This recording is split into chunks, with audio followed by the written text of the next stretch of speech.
beyond a reasonable doubt, or in cases where we do not believe that the person who was arrested did in fact commit the crime, our ethical obligation is very clear, and that is to not pursue the case and to dismiss it.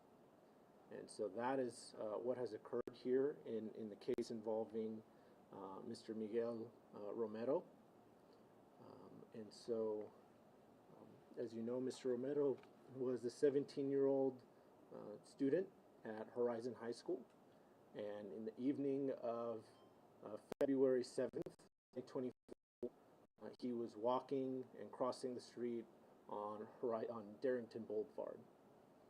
And as he was crossing Darrington Boulevard from west to east in a crosswalk, he was struck and killed by a dark maroon large truck. And the truck here, you'll see it shortly, there's a body shop here that has a surveillance camera pointing northbound, and there's also a camera angle pointing this way, pointing west, that was able to capture the truck. The actual collision itself here in the crosswalk on Darrington was not captured on video. And so this on the right is the camera angle pointing towards north. We will see the truck emerge out of this parking spot and travel this way. And then this will be Darrington heading south.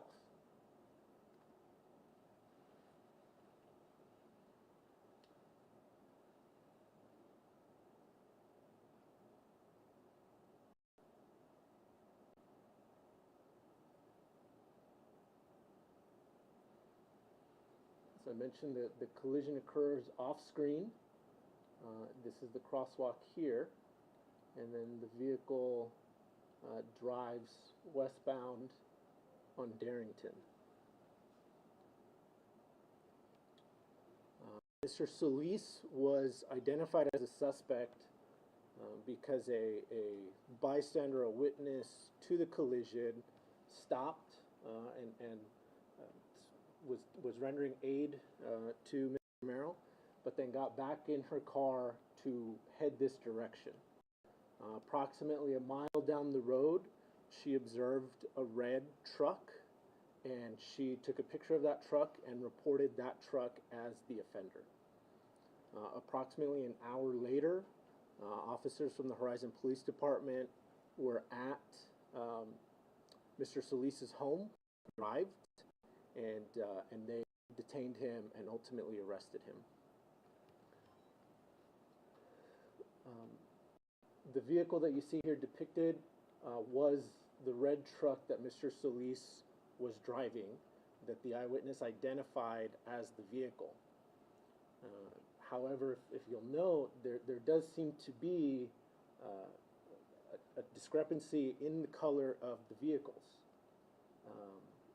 Mr. Solis's truck tends to be a brighter red than the vehicle depicted, the suspect vehicle. You'll also note there is a white racing stripe, running stripe along the side of the suspect vehicle that is not on Mr. Solis's, and it appears on both sides of the vehicle. Additionally, on the suspect vehicle, Mr. Solis's vehicle, there is a decal above the rear tire that does not appear to be on the suspect vehicle. Additionally, if you observe the suspect vehicle, there appears to be bars that enclose the front grille. Mr. Solis's truck has that, as well as two very prominent metal bars that are not on the suspect vehicle.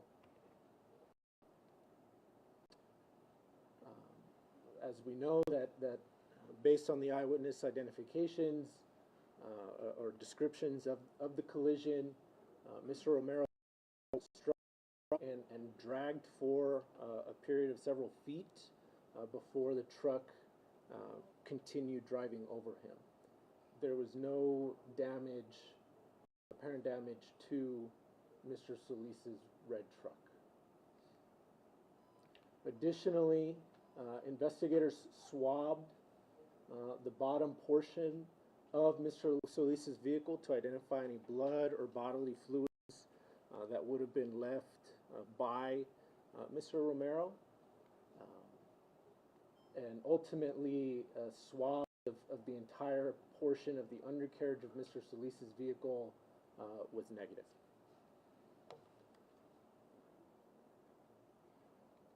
Mr. Solis, when he was detained, had a freshly opened alcoholic beverage in his car when he arrived at his home and was detained by officers of the Horizon Police Department, which, as you can imagine, was very suspicious.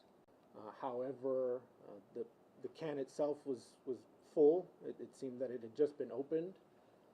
And then when officers did obtain a search warrant and obtained a sample of Mr. Solis's blood, and that was analyzed, he had a blood alcohol content of 0. There was no alcohol that was detected in his blood.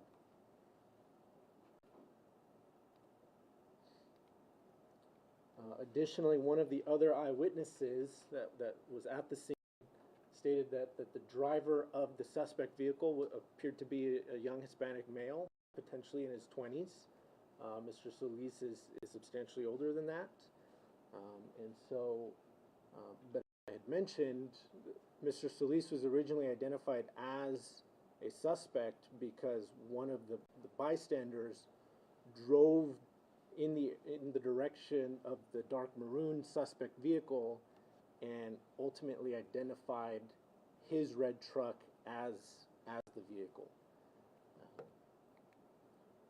You know, I will say that you know, wrongful convictions do happen. Wrongful prosecutions have started, and they've done studies on this. And one of the most common factors in these types of cases are poor eyewitness identification or mistaken eyewitness identifications. Based on the time frame and how quick that suspect vehicle went down Barrington, I don't know if the eyewitness, if she saw a first red truck and that was it. You know, we have reviewed the surveillance video ourselves, and even in the minutes before and after, there are other red trucks driving in this area. If anybody's familiar with this portion of Eastlake or of Horizon and Darrington Boulevard, it is rush hour between 5 and 7 p.m. This is an extremely busy intersection. There is a multitude of vehicle traffic, and there are a substantial number of red trucks that were driving in and around that area, even in the minutes before the traffic collision. Ultimately, you know, this incident happened in 2024. It was indicted by my predecessor's office. When we took office at the beginning of this year, this case was scheduled for trial, and when we reviewed it closely, we did not feel that we could proceed in good faith, in good conscience. After reviewing this and the testing that was done afterwards, certainly we did not feel we could prove it beyond a reasonable doubt that Mr. Solis is the person who was driving that car, or that it was even his car to begin with. And there are concerns that it is not Mr. Solis at all. Certainly we do not feel that we could prove it beyond a reasonable doubt. And so we are asking, you know, for anybody that was there or was at that intersection, or if you know somebody who owns a maroon crew cab pickup truck. Again, the collision happened approximately a year and a half ago on February 7th, 2024 at approximately 6 p.m. And we will distribute a portion of the surveillance video If anybody recognizes that, they're encouraged to call the Horizon Police Department at the number identified, 915-852-1047. If they believe they've seen this vehicle, if they know somebody who might be driving, it's critical that come forward. These hit and run collisions are very difficult to investigate because the person flees. They take the evidence with them. But I know the family of Mr. Romero desperately wants closure. There is no statute of limitations for this offense, and so the evidence can come forward at any time, and we are hopeful that it does. I know Mr. Romero's family is online, and I want to give them an opportunity to address you all, and then afterwards we can take some questions. Ms. Magali, ¿nos escuchas? Sí. Ok, estamos listos para ustedes. Ok, buenas tardes a todos los de comunicación. Me voy a dar la tarea de una carta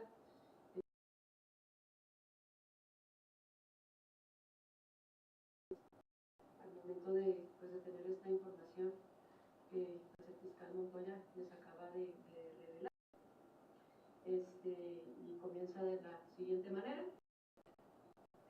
Como ya es de su conocimiento, el pasado 7 de febrero del 2024, nuestro hijo y hermano Miguel Ángel Romero fue víctima de un crimen en el cual perdió la vida a los 17 años de edad. Desde ese momento, el proceso al que nos hemos enfrentado día con día es muy complicado. El dolor, la tristeza, la incertidumbre con la que convivimos diariamente se hace cada vez más grande. Al día de hoy ha pasado 18 meses donde hemos estado en contacto con algunos representantes de fiscalía, y para la fecha de abril nos informaron con el cambio repentino que nosotros teníamos hasta el momento, haciéndonos saber que la principal línea de investigación mostraba diversas incongruencias con los datos de la persona detenida. Es por ello que estamos ahorita ante ustedes, agradeciendo primeramente todo este tiempo el apoyo con cada una de sus oraciones y atenciones hacia nuestra familia, pidiéndoles de nueva cuenta a todos aquellos testigos que presenciaron de forma directa nos ayuden a encontrar nueva y real evidencia de los hechos de aquel día para dar con la persona que realmente es responsable del incidente. Nuestra familia les pide de todo corazón que hagan la denuncia correspondiente si saben o conocen al responsable. Datos de su domicilio, características del vehículo o lugar del trabajo donde podamos dar con el paradero de dicha persona. Esta información puede ser anónima directamente con el Departamento de Policía de Horizon City, con alguno de nosotros, incluso con el Departamento de Fiscalía. Y si hoy el responsable, algún familiar o conocido nos está escuchando, les pedimos con todo el corazón que por esta ocasión hagan lo correcto. No nos gustaría que otras personas pasaran por la misma situación. Nuestra familia solo desea justicia en memoria de nuestro ser amado. Al Departamento de Policía de Horizon, cada uno de los investigadores de este caso, les pedimos no voltear la página como un caso más. Unan el mayor número para poder encontrar las evidencias y al responsable de tan grande desgracia para nuestra familia. Y confiamos en cada uno de ustedes y comprendemos que son seres humanos que pueden cometer errores,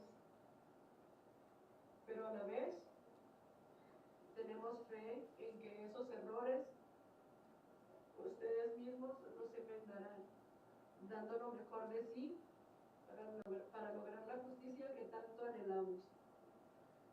A toda la comunidad de Horizon y a todos los que conocieron a Miguel Ángel, les pedimos compartir cada uno de los detalles de esta situación, viralizando en cada una de las plataformas digitales para poder ayudar a la investigación. Así, de esta forma, poder llegar a más personas y encontrar nuevas líneas de investigación, evidencias e información real del responsable. De nueva cuenta, agradecemos cada una de sus oraciones, teniendo en cuenta que somos más las personas buenas que habemos en el mundo y que con su ayuda podremos encontrar juntos la tranquilidad para nuestra familia, justicia para la memoria de Miguel Ángel Romero. Muchas gracias por darnos la oportunidad de expresar nuestro sentir. Dios los bendiga. Atentamente, familia Romero Flores. Did anybody have questions for the Romero family? Yo, Josué Esquivel de Telemundo, me gustaría más que nada saber un poco cómo se sienten ahora. Tenían la esperanza de que fueran a juicio, les cambian prácticamente todo el caso. Como familia, ustedes, pues cómo reaccionan, obviamente, cómo se encuentra tu madre.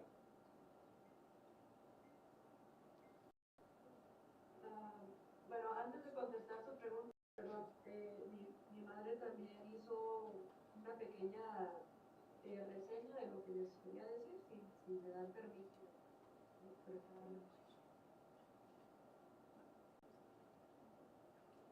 Buenas tardes, yo soy la mamá de Miguel Ángel Romero Flores.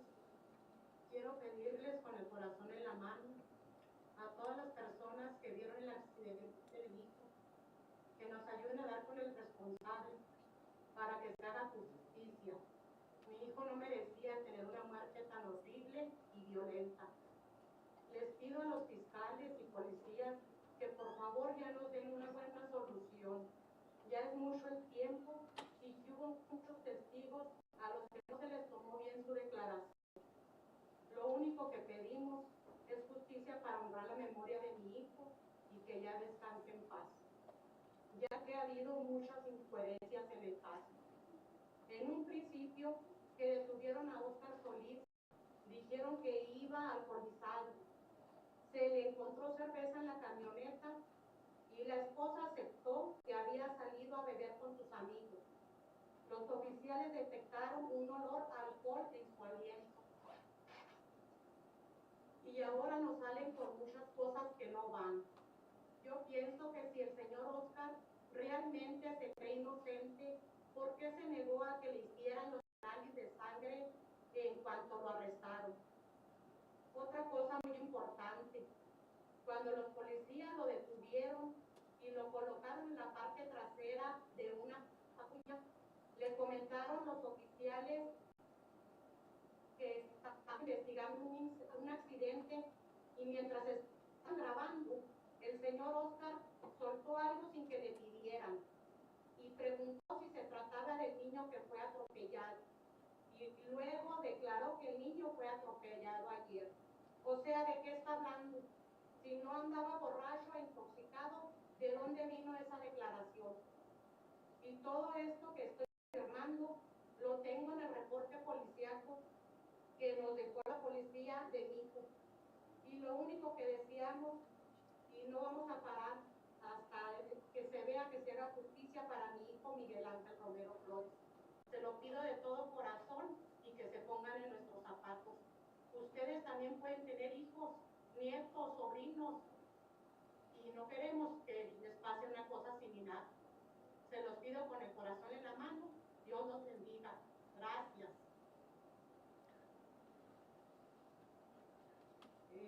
De acuerdo a la pregunta anterior, uno consterna demasiado la información que hemos recibido, porque fue mucho el tiempo a partir de que ocurrió el accidente donde mi hermano murió, a la fecha en la que nos indicaron que había cambios en esa línea de investigación.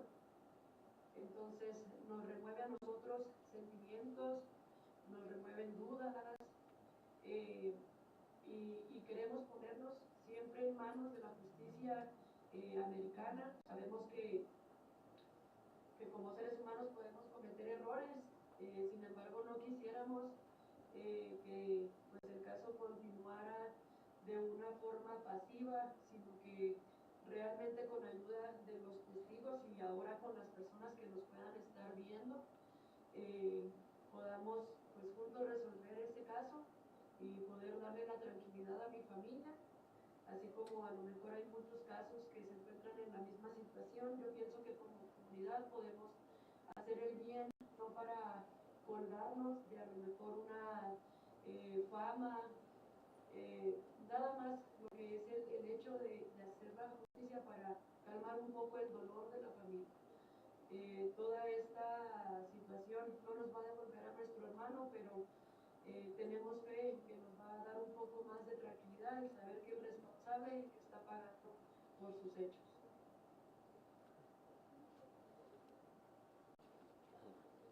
Any other questions for the Romero family? ¿Ustedes creen en lo que se está presentando aquí por parte de la Fiscalía, de que no se trata de esta persona, a pesar de que usted, señora, leyó el reporte de la policía? ¿Confía en el proceso, en lo que se está llevando a cabo? ¿Cuál es su sentir? Pues hasta ahorita yo estoy bien explicada, porque lo primero nos dijeron unas cosas, cambiaron de fiscales, nos decían otra, y ahora nos salen con otra. No sabemos a quién hacerles caso, si la policía, los fiscales, no sé si los jueces ya hayan involucrados, porque pues realmente pues esto no se debe de quedar así. Murió una persona, no un animal.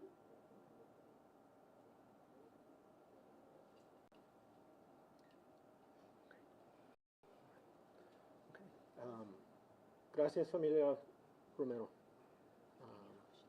Yeah, questions for me or for the office? Yes, sir. There's quite a few pieces of evidence that sort of go against prosecuting Right, Solis. right. Was all that information known to the prosecutors when they originally brought this case? It evolved over time. I mean, the testing does take some period of time, and I do want to say this about the Horizon Police Department. There was probable cause to arrest Mr. Solis.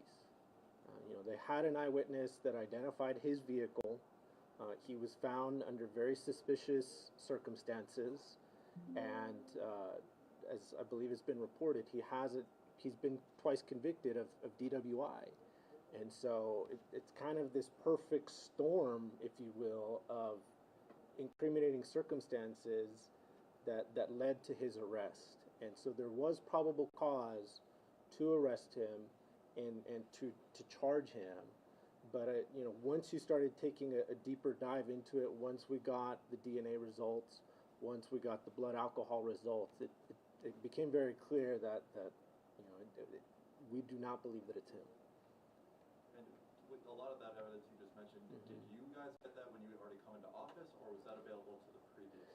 I couldn't tell you with certainty right now when the testing was done. I know it's in the reports, but I can tell you that once we got into office and we looked at it, we made the decision that we could not go forward in good conscience.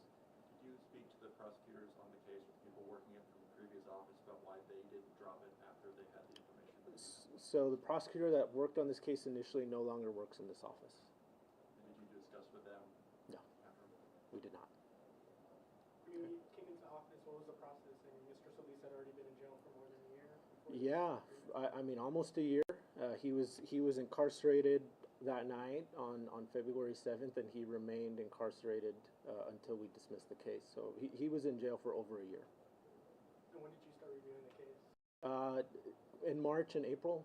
It was scheduled for trial in April, and so we really started diving into it in March.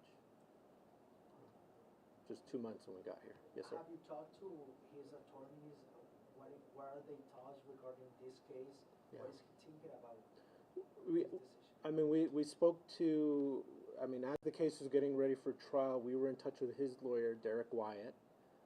And at some point, Mr. Wyatt did share some of the work his private investigator had done. And they had obviously noted some of the discrepancies that we saw as well. And so I know he's commented on social media, and you know, I'm certain that he believes dismissal was the appropriate outcome as well. You mentioned some tests that your team was hoping to get back. Is it common practice to bring charges of this degree when you don't have all of those tests or results back from all the information? Well, when we took office, the testing was done. So it was done when we took office in January of 2025. And so normally it varies. So DNA testing can take up to 6 months at the DPS lab. It varies from case to case. Same thing with the blood testing. It takes several months. And so every case is different. But yes, in murder cases, police officers often make arrests before the testing results are completed because it takes several weeks. And so if we have identified a suspect, if there is probable cause, police will arrest somebody while the testing is pending. And then is Mr. Solis cleared, or is he still part of this investigation? You know, that's a tough question to answer. I mean, I will tell you that looking at the discrepancies between the vehicles, I feel confident saying beyond a reasonable doubt that it was not his car. At the moment of the accident, was Miguel walking by himself, or there were more people? He was the only one walking through the crosswalk. Yeah. Was there anything in particular that your office, once you guys really started to review, said, oh, wait a minute, this really doesn't match the other information that we have? How did we miss this? How did the other prosecutor? You know, I was not working on the case personally directly, and so I can't tell you about the mindset of the lawyer that was working on the case here in our office. But I will tell you, I mean, one of the most glaring things was, you know, the prior administration had charged him with, you know, intoxication, manslaughter, DWI third, felony murder in the course of DWI third. And once we looked at the blood alcohol report that indicated there was no alcohol in his system, well, that became a very obvious problem with the case. Then the next step was, well, was it even him? Was it even his car, right? And so it was kind of, clearly we were not going to be able to prove intoxication due to the blood results. And then the deeper dive into, was it even his vehicle in the first place? You mentioned this does happen where someone gets charged and you get more information and you then have to dismiss them or drop them. Right. How does that make you feel when you do have to drop them? I mean, it's part of the job. As I mentioned, you know, our duty as prosecutors is not to convict, it's to seek justice. That is our solemn obligation. It's an obligation that I take very seriously. It's an obligation and responsibility that all of the assistant district attorneys understand. It's something that we emphasize constantly. You know, one of the things that I reiterate in our monthly meetings is just the magnitude of what we are dealing with here every single day. I mean, we literally have people's lives and their liberty in our hands and in the decisions that we make. And so it's something that, like I said, we take very, very seriously. I take very seriously, and I make sure that everybody that works here takes it very seriously. And so, yeah, sometimes we have to make tough decisions, but, you know, particularly on cases like this, where if we do not have the right person, you know, the true offender is still out there. Madison PD says they still have lab results pending. You aware of what those are and whether that would change your calculus? So we have asked for additional kinds of testing, and we are still working and collaborating with the Horizon Police Department. So I don't want to get into that just anymore. You can't tell Mr. Wyatt said that this is a perfect example of the criminal justice system working. Is this how you see it? I do. I think, everybody in this case, I think, did their job. And I think, like I mentioned, the Horizon Police Department had probable cause that Mr. Solis was their suspect. I think they were justified in making the arrest. It's something that we needed to take a closer look at, and once we started getting ready for the trial date, and we realized this was not something that we can prove beyond a reasonable doubt. And so I would agree with the sentiment that in this case, the system worked. Right, Mr. Solis was in jail for roughly a year. Yeah. Find the justice system worked for him here. I mean, the charges are being dismissed. He still lost a year of his life. Yeah. And again, it goes to the stakes of how important this endeavor is and how important it is to get it right and to come in here every day and strive to work hard to make sure that we're getting it right on behalf of the community. How hard is it to tell a family who has believed that the suspect has been caught for over a year, telling them that the case is still going to be ongoing? Yeah, I mean, you heard it directly from the Romero family. It's certainly something that we don't take joy in, but again, we operate in a field of honesty, and we want to be open and upfront about the strength of the evidence and what the evidence actually shows. All right. You say you talked Last question. to one of the person who was able to see the truck leaving the scene. Right. What she told you exactly?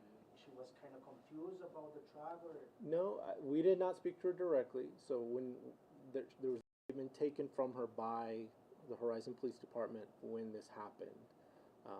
And so I don't want to get into the specific details about what she said or didn't say, but she did identify Mr. Solis's truck. She stopped at the scene, was there for a period of time, got back in the car. By her own admission, she lost sight of the red truck and then found a red truck, down the road. And I think she believed that was, in fact, the car. But, okay. All right, thank you all. I appreciate it. I have this statement from the family.